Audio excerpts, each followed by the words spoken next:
دعائیں قبول کیوں نہیں ہوتی؟ ہم آرام کھاتے ہیں، ہم لوگوں کو ہاتھ مارتے ہیں اور خدا کے لیے وہی بکری دیتے ہیں جو لنگڑی ہو، جو پاگل ہو، پھر کہتے ہیں کہ دعائیں قبول نہیں ہوتی، بس بیماریاں آ گئی ہیں، پریشانیاں ہیں۔ حفظ امانت، امانت کی بات آگے ہے صدق و حدیث۔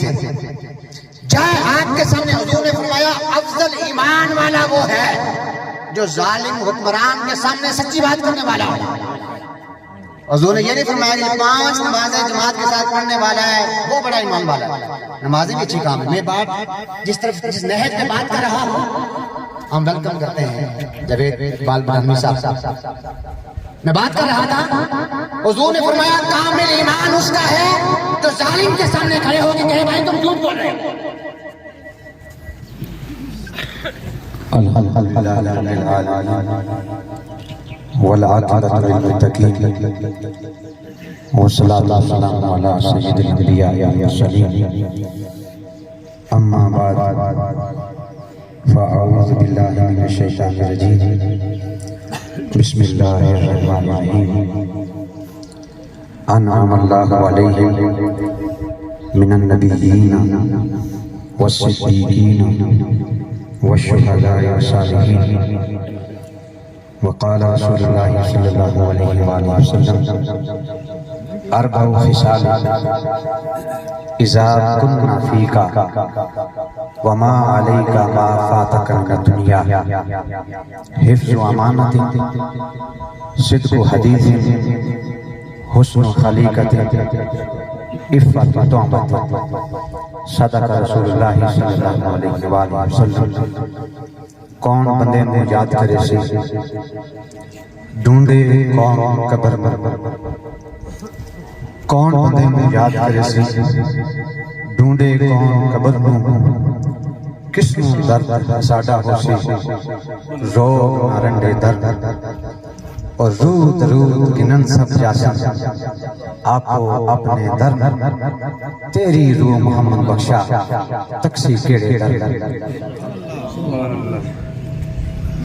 زیب و زینت استانہ علیہ حاضر، پیر طریقت رہبر شریعت، میری مراد باجی میاں غلام جنید خضری قادری۔ زیب و زینت استانہ علیہ بڑالے شریف، پیر طریقت رہبر شریعت، میری مراد قبلہ باجی میاں عبد الرحمن خضری قادری اور دیگر صاحبزادگان۔ آج ہم ایک صابر، ایک درویش، ایک فقیر، ایک الہیت کے پیکر انسان کو اس دار الغرور سے، اس دھوکے کے بازار سے دار القرار کی طرف رخصت کرنے کے لیے جمع ہوا۔ دعا ہے کہ باری تعالیٰ میری جو گفتگو ہے ہر ایک کے لیے نفع بخش بن جائے۔ میں نے ایک آیت کریمہ تلاوت کی ہے اور میں نے ایک حدیث پاک کی۔ آیت میں 4 لوگوں کا ذکر ہے، حدیث پاک میں 4 اعمال کا ذکر ہے، ادھر 4 ہستیوں کا ذکر ہے اور ادھر 4 اعمال کا ذکر ہے۔ رب کائنات نے فرمایا کہ میں نے 4 بندوں پر اپنا انعام کیا، 4 بندوں پر اپنا انعام کیا۔ کون سے ہیں؟ من النبیین، آل عمران کی آیت نمبر 67۔ من النبیین، انبیاء پر میں نے اپنا انعام کیا، والصدیقین، اور دوسرا سچے لوگوں پر اپنا انعام کیا، والشہداء، جنہوں نے اپنی جان میرے راستے میں دے دی، فرمایا وہ میرے انعام یافتہ بندے ہیں، والصالحین، اور میرے اولیاء۔ یہ 4 آگے خدا نے فرمایا وَحَسُنَ أُولَئِكَ رَفِيقًا۔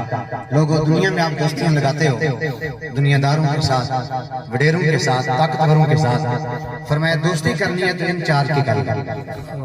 اور خدا نے کہا سب سے اچھی دوستی یہی ہے وَحَسُنَ أُولَئِكَ رَفِيقًا۔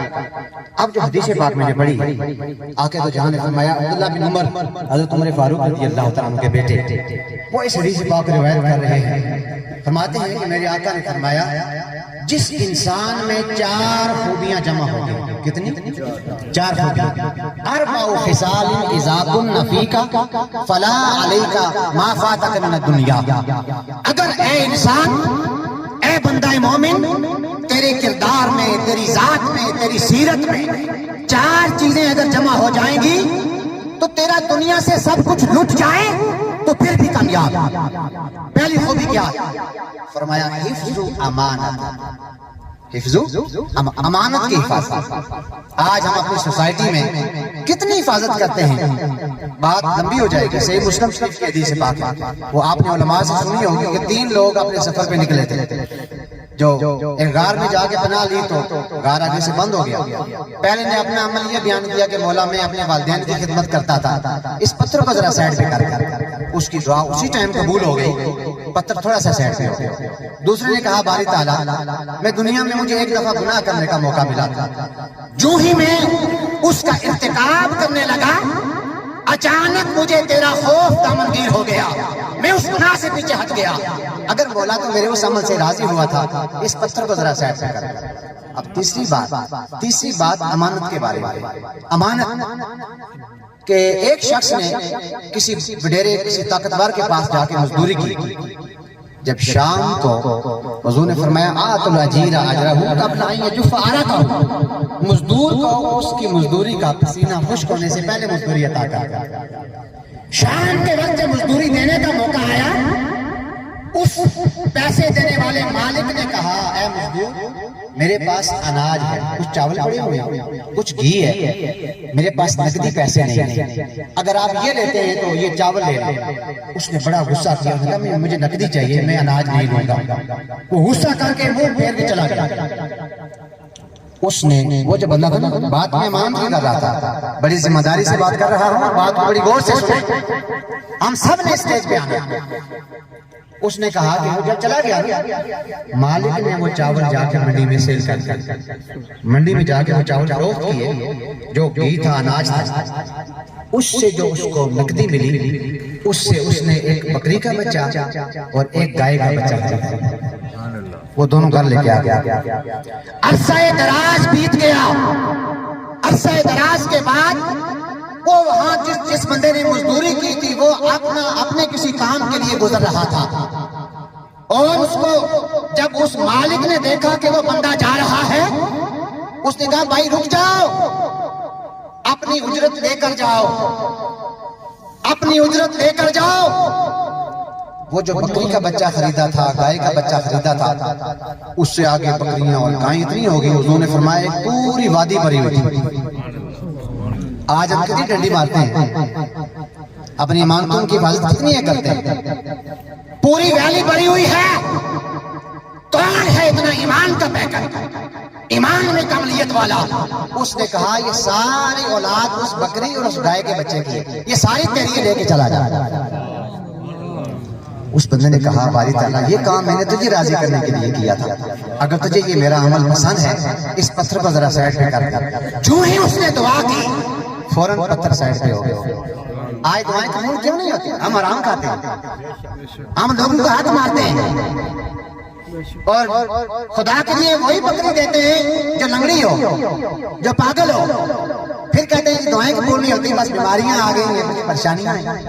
حفظ امانت، امانت کی بات آگے ہے. صدق و حدیث جائے آپ کے سامنے حضور نے فرمایا افضل ایمان والا وہ ہے جو ظالم حکمران کے سامنے سچی بات کرنے والا ہو. حضور نے یہ نہیں فرمایا کہ 5 نمازیں جماعت کے ساتھ پڑھنے والا ہے وہ بڑا ایمان والا ہے. نمازیں بھی اچھی کام ہے. میں بات جس نہج پہ بات کر رہا ہوں، ہم ویلکم کرتے ہیں جاوید اقبال براہمی صاحب. میں بات کر رہا تھا، حضور نے فرمایا کامل ایمان اس کا ہے تو ظالم کے سامنے کھڑے ہو کے کہے بھائی تم جھوٹ بول رہے ہو.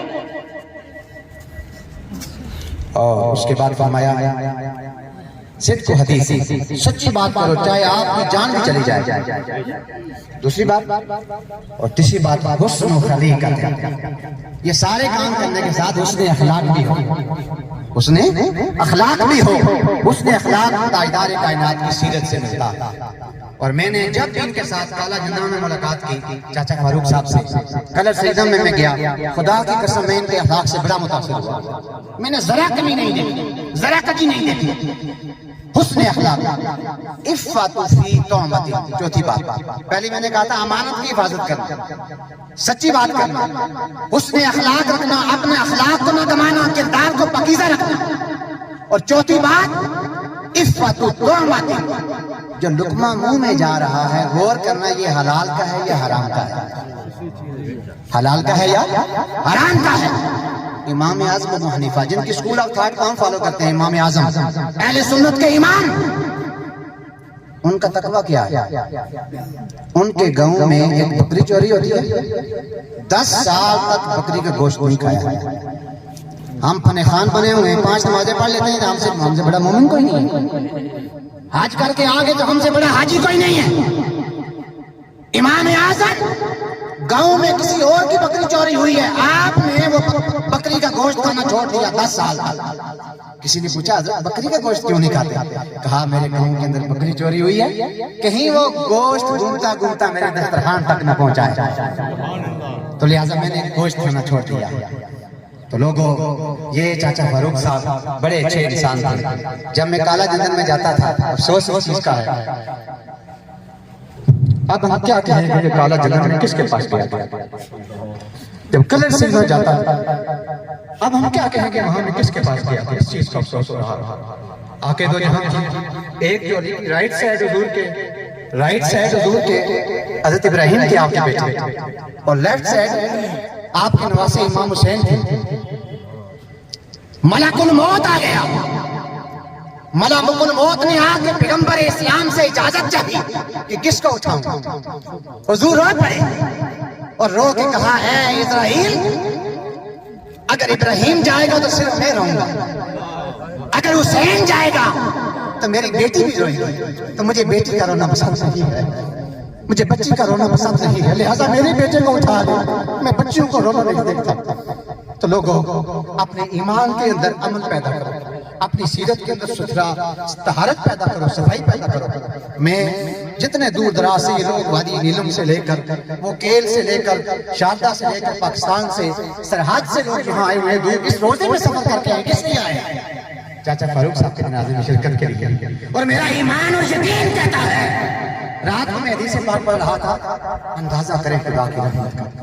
فرمایا اگر کوئی کافر بھی رمضان میں فوت ہو جائے، کافر بھی اگر رمضان میں فوت ہو جائے، اس کا جو عذاب ہے، اس کا آغاز رمضان کے بعد.